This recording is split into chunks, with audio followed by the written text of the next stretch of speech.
madikani mufaro wangu kusangana zvakare nemi pachikuva chemhemberero apo patinorakidza pasi rose kuti kuZimbabwe tinavo vanozvikwanisa. Saka munoona tichiunza vanhu vakasiyana siyana pano vanosakura ndima dzakasiyana siyanawo, vanoimba, vanoita nyambo, vanotyaira ndege, vanoita zvakasiyana siyana kuti kumusha kwedu kuno tinazvo kuZimbabwe. Asi hatigone kungopinda muchikamu chanhasi tisina kutenda vakotsvere vedu vedande mutande vanotipa masaisai ekuti tigone kutaurirana pasi rose. Mike Samba Show is powered by Dande Mutande. Nedande Mutande zvinoendeka. Nhasi tine mukomana wechidiki ari pano. Wakadii yako mwanangu? Adii mama. Ndinofara zvangu. Mishe. Kwawabva kwakadii?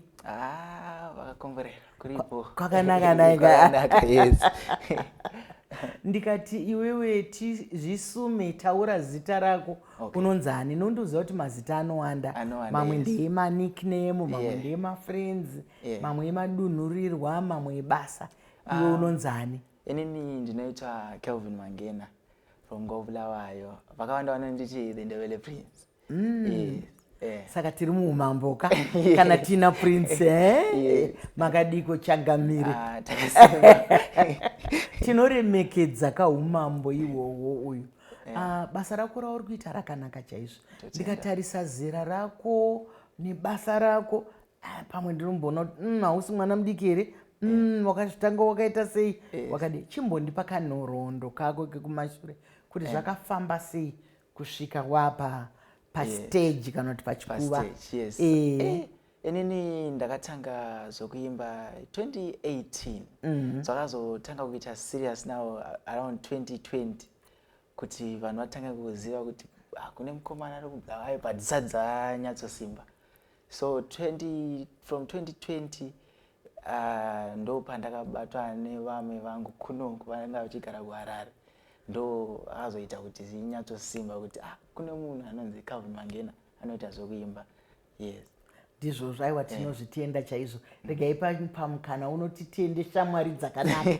Hanzi mumwe anoti kana aona dovi anodaidza vamwe kuti uyai tikambure tese. Zvino mumwe anobva angohwanda ega asingakudaidze. Saka une shamwari dzako dzakanaka. Uchiri mwana mudiki waimboedza here zvokuimba izvi? Kana kuti zvakatozouya wapa mazera echikoro kana kuti zvakangogara zvirimo mauri? Kutaura chokwadi ndandisina kana idea kuti ndichaita zokuimba. Ndiri kuchikoro ndaitamba volleyball and I thought kuti ndo zvandichaita ndinoita stage. Maiwina here kuvolleyball? Ndaitamba mama, ndaitamba. But pakutamba kwacho manje ndaiona kuti recognition iripo, but kune vanhu vari kunyatsorecognize kuti ava ndo vanotamba ava. Then I had kuti ndinyatsotsvaga kuti inini ndinokwana papi. Later though ndakazoita later kuchechi, vatangira kuchechi.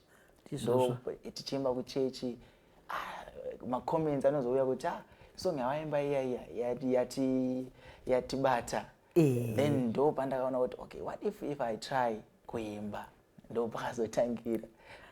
Ndizvo wataura mashoko akanaka chaizvo. Hanzi naKelvin akwaitamba uku mutambo uku vamwe ndo vaingonzi ari kutamba zvakanaka, ari kutamba. Saka ivo aita sana Chiwanza Uruva vachingobatsira vamwe vachingobatsira. Saka akazotsvaga kuti inini regai ndiende pandinonosumudzwa zita rangu samambo kudai makaita zvakanaka. Ndakatarisa nziyo dzako ndakaona imwe inonzi Kamoto. Zvanga zvaita sei kuti uimbe neKamoto? Kamoto kanopisa ka? Kamoto kanopisa. Yes, kanopisa. Kamoto. Kutanga kweKamoto, my ideas anenge achingouya mumusoro kuti kana ndiri ndega ndinongo let's say ndiri kuteerera maybe a beat.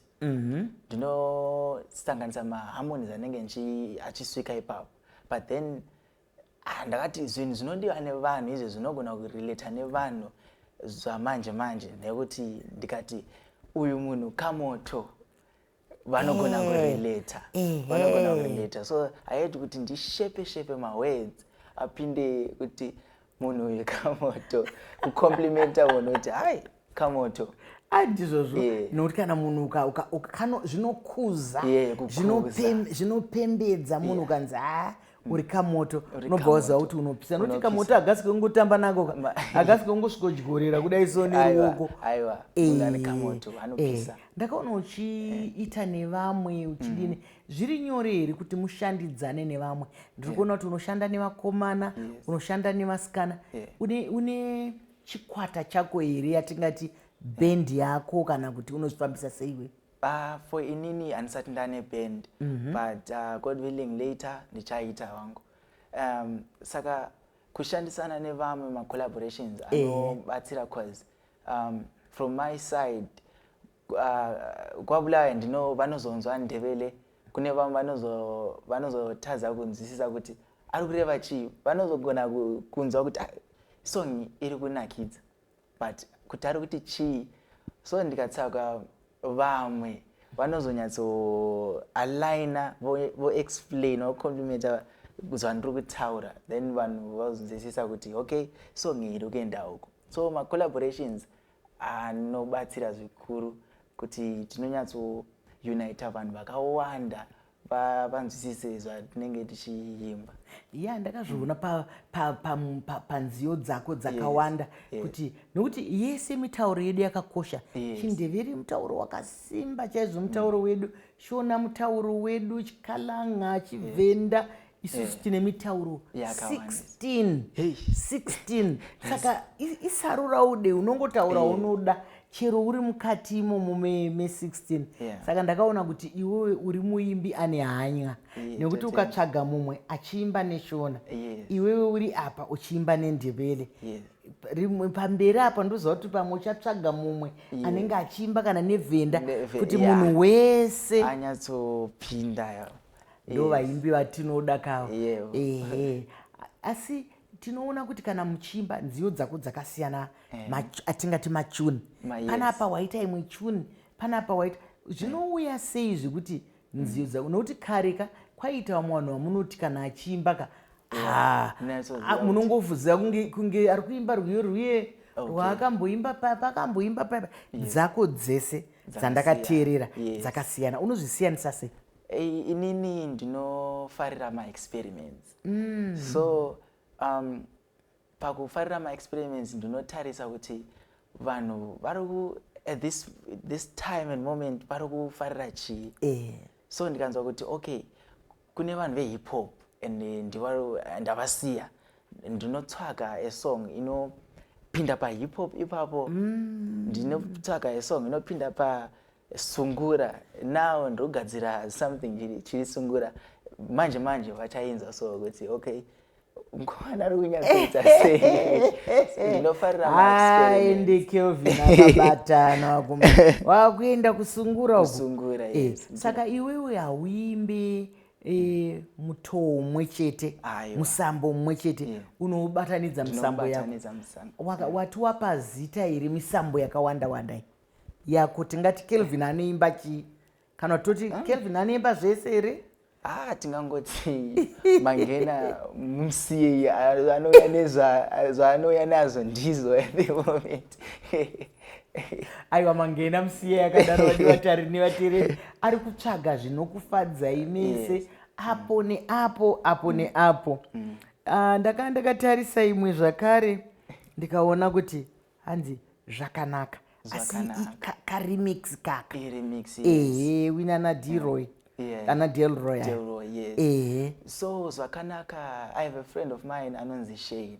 Isong yaShane.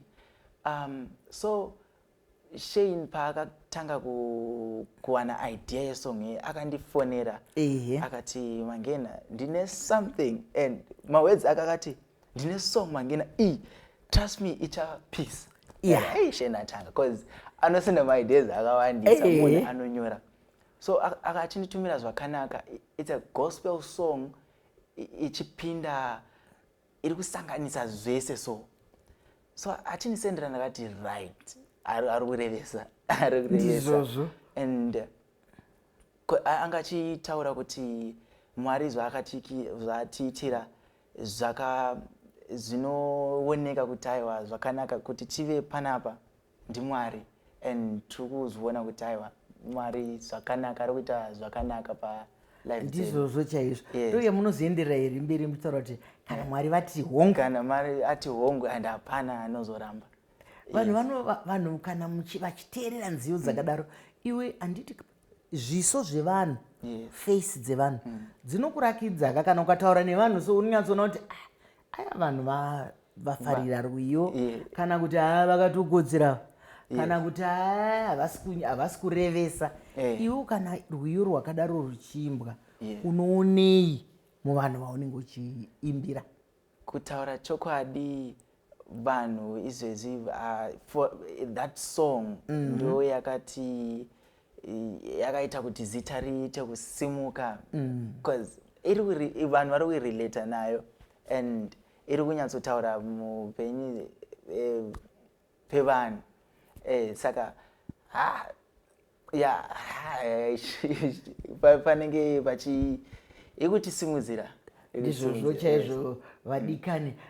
Ukaona kashona kacho kachida kukuda kuti unokanda futi kachindeveyadhobhadhobha asi kana ndisina kuzokanzwa ndinoti aiwa mangena dilute.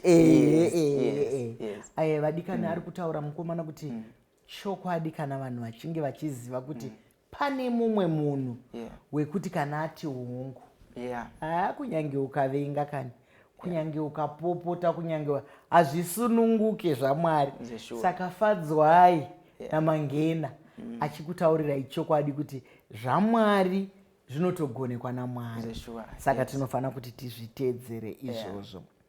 Nziyo idzi tinoziva kuti kuna mwana uruta kuti ndikangorota mbuya wangu ndobva ndaziva kuti ndine rwiyo rwukuya.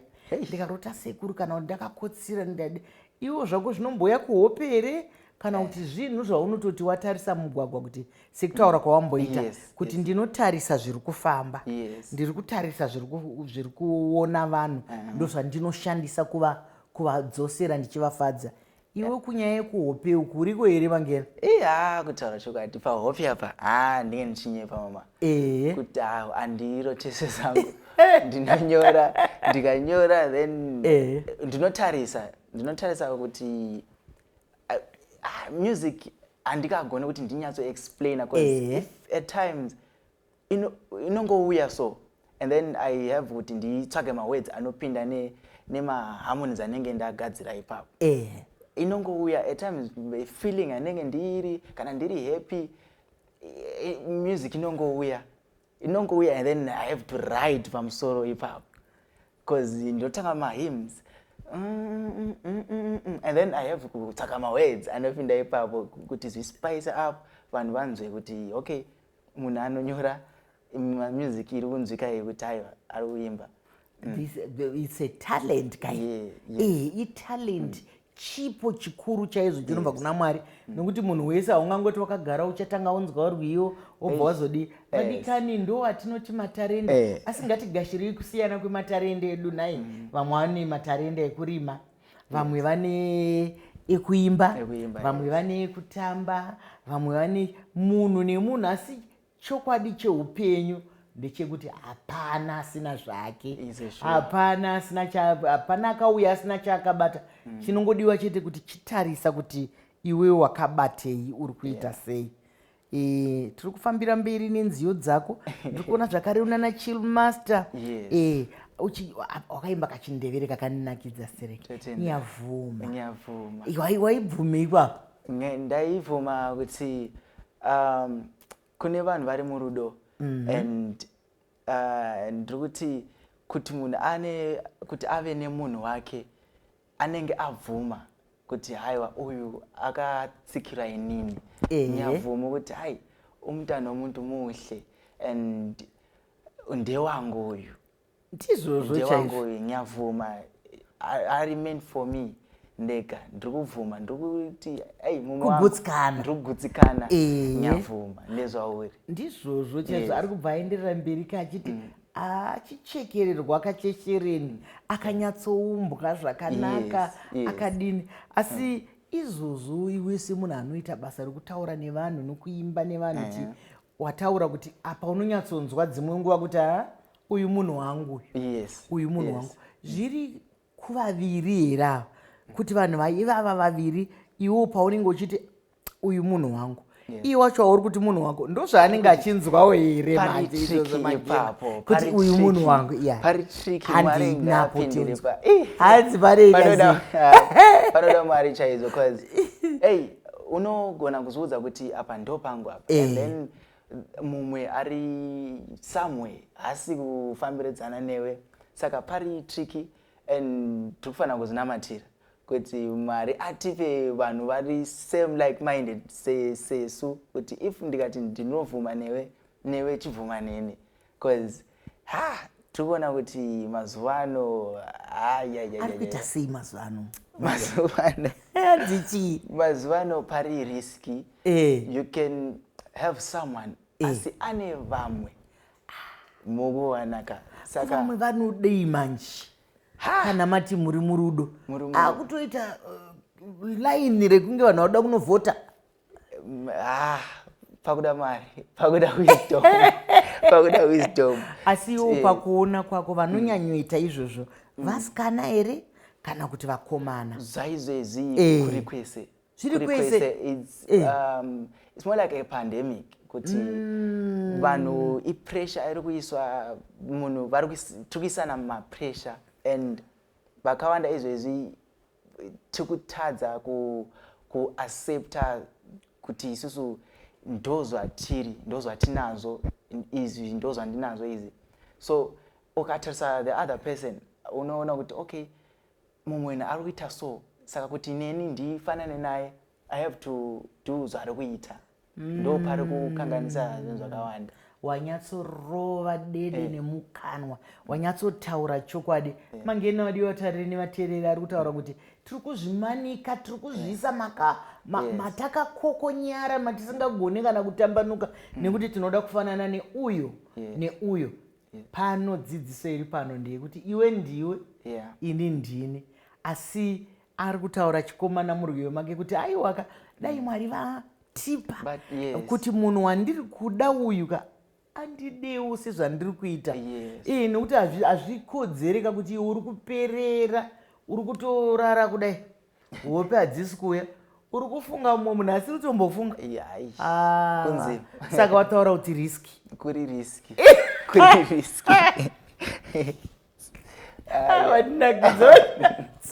pari riski ko zvinozvoitwa seiko ko ndonzira yeupenyu kana yemangena kutongoshingirira muramba muchifamba nzira iyoyo aiwa ndakaona vasikana kana ipapa pakuti nyavhuma panga paine musikana ainyatsoratidza kuti aiwa ari kudanana nemunhu wake nechi zvino ava vasikana ava rega ndingobvunzawo handizivi kuti regai ndingobvunza ivo vasikana ava vanhu vanonzwisisa here kunze uko kuti ngatiti mangena ari kuda kutsikisa rwiyo rwake ari kuda kushandisa musikana wokungoimba naye achibatana naye kana kuti achitsvodana naye kana kuti achimuzembera zvinonzwisisika here uko kunze uko ngatimboti handiti wati munhu wese ane munhu wake ko kana uyu munhu aine munhu wake anonzwisisa kana kuti iwewe wako anonzwisa here kuti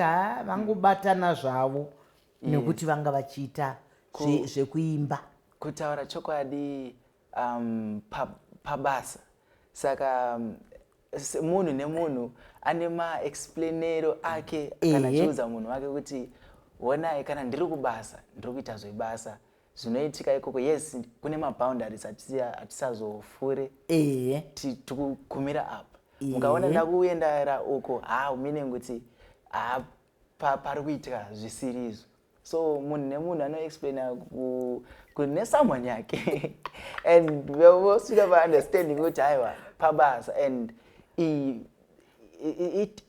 ibasa rangu ndo zvichaita kuti someday vanhu vane remember nazvo and family yangu ive happy neni ndizvozvo mashoko akanaka etsanangudzo hanzi kana zviri zvebasa ndezvebasa handitika kana zviri zvebasa ndezvebasa kana vhidhiyo iyi ichida kuti vanhu vabatane aiwa regai vabatane kana ichida kuti vazemberane hanzi namangena aiwa regai vazemberana asi chamunokumbirwa kunzwisa ivi munofungei vadiwa tariri vatereri makasonongoka kuti ridzira kana kuti nyorera kuti kana zviri zvebasa ngazviitwe mubasa asi ngazvirege kuzopfuurira ko kana wazonzwa wakumuda munhu weyu nekuti panomboitwa mateki ka handiti mazviona ka mabatana zvanzi nevai hamuna kunyatsobuda zvakanaka madzokera zvakare madzokera zvakare hapana here kapfungwa kaike kuzoti asi uyu anenge angaite haiwa discipline because honai tasangana apa and it's not like tiri kutanga kuita zvatiri kuita from that day.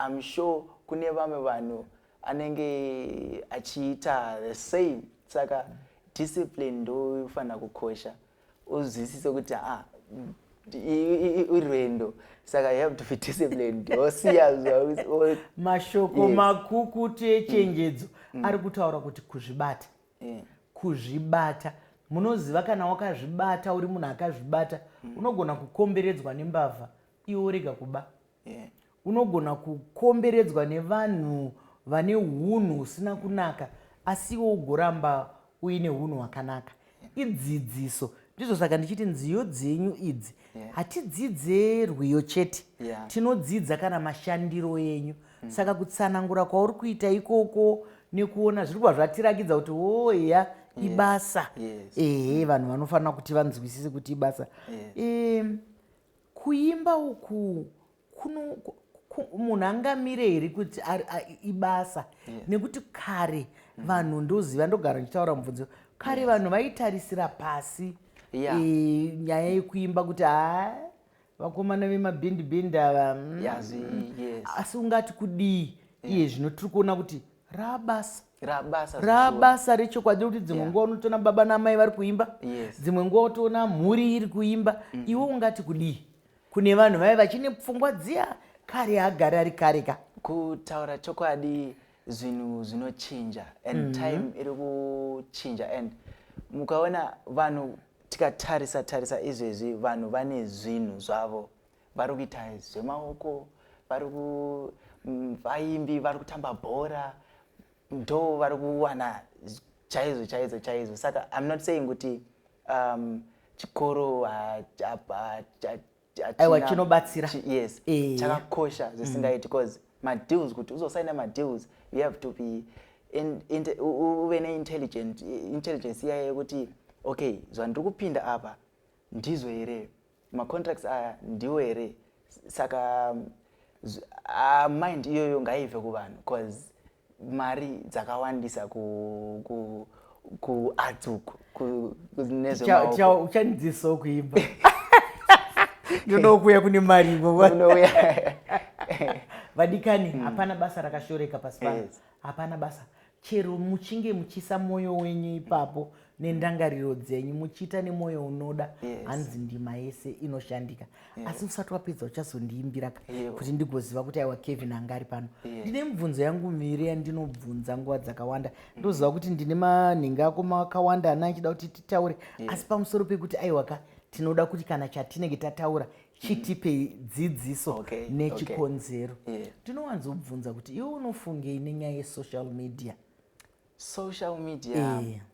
iri pa2 social media tikatarisa kudhara isipo mafambiro ezvinhu like let's say for me ini ndiri music sector mafambiro emusic anga nzira yacho yanga yakareba vanhu they had kuti vatengese madisc vaiwana mari at that time vaiwana mari but now social media ekutibatsira cause ndinogona kupusha something ndiri kumba ndakarara ndakagara vanhu vari kunzwa kuti mukomana abudisa ikutibatsira ikusvika pavanhu vakawandisa panguva imwe chete ikutibatsira singaiti kusaidira yakaipira nderipi nekuti now the information iri kupinzwa pasocial media yakawanda yacho yato fake information saka kana uri munhu uya anotora zvinhu ipapo sina kunyatso researcha kuti okay ndizvo here zvechokwadi kuti okay Dylan Aba but iwe wasati wauziva kuti aba here zveshuwa social media inogona kupusha agenda iyoyo, vanhu vobhilivha kuti Dylan Joshua aba asina. Saka social iside iroro rekuti false information iri kupasa izvezvi yawandisa. Ndizvozvo mashoko makukutu echenjedzo atiri kupiwa naKelvin Mangena kuti kana muenda pasocial media muchenjerere, zvinotaurwa zvakawanda zvokunyepa, asi ngatiregei kutaura mabhugodo, ngatiregei kunyepa, ngatiregei kusvibisa social media nekuti yakauya kuzorerutsa upenyu, yakauya kuzobatsira. Hongu kunopiwa mari, vanhu vari kuita mari nazvo, asi kuita mari yokutukana muchinyepa, yokunyepera vanhu muchinyepa hazvina unhu hwakanaka. Zvinongoda kuti muzvibate sekutaurwa kuri kuitwa pano. Kunyaya yemadrugs unoiona sei? Nyaya yemadrugs basa riri kubatwa zvokuita zvichichinja, and tiri kuona kuti munhu wese izvezvi anyatsoziva kuti izvi hazvifanira kubatwa izvi. Izvezvi kudhara vanhu vaingoti dombo kuchi dombo. Now munhu wese ane knowledge yekuti ndikaita izvi ndinogona kufa, ndinogona kusararama life yakakuriya ndenge ndapiwa naMwari. Saka madrugs arifanira kungoshatwa off kuti asabe padhuze nesu. Mashoko akanaka echenjedzo atiri kupiwa naKelvin Mangena kuti ngatisiyanei nenyaya yemadrugs, pasi nemadrugs, nekuti madrugs rufu, madrugs anoita munhu chidzoi, madrugs anopengesa, anokanganisa. Hapana mufaro waunoona kana zvekunyepa zviye kuti nekuti inini handashaya zvakati saka ndapanangoti regai ndiite zvemadrugs. Aiwa, uri kuchera guva rako, guva unotochererwa nevamwe, asi kana uchiita zvemadrugs uri kuchera rako guva. Ndinoda kuti ndoziva kuti nziyo dzako dzese dzinokukoshera, asi ndoda kuti ungosarudza one yaunofunga kuti ndikaimbira mai vangu iyi vanofara. Nhasi inini kutaura chokwadi ndaigara ndichiona mama paTV, ndazokura nini ndiri panapa. Saka ndiri kuda kuti ndimbe kuti inhliziyo ishayela yena, kutangiye mangibona yena, wenza mamateke, wenza moyizele, sandwa sami sukuma bakubona, sebathi ngilamanga, kuthi ngithandana nesiphalaphala, sithandwa sami sukuma bakubona, sebathi nginamanga, kuthi ngithandana nesiphalaphala, ngizobatshela ngibatshele bonke. Wena uyahlabela. Ngiyabonga. Ende unoimba zvakanaka, izwi rako rakanaka. Ndinokushuvira basa rakanaka mwanangu. Urambe uchiimba, urambe uchidzidzisa. Ona wazokura wazouyawo pandiri. Tinokushuvira basa rakanaka. Vadikani, munoziva kana toita zvinoendeka. Zvikuru sei tichitaura naPrince Kelvin Mangena, ndimambo tichitaura naChangamire. Chiringazuva chiya chinokwikwidzana nesu zvakanyanya. Ndine urombo chiringazuva chabva chatsuka chikakwata. Asi hatigonika kupedza tisina kutenda vakotsveri vedu vedandemutande vatipa masaisai iwaya ekuti tigone kutandadzana pasi rose. Zvakadii kusangana zvakare. Svondo rinouya panguva imwe cheteyo. Ndini wenyu Dr. Rebecca Chisamba.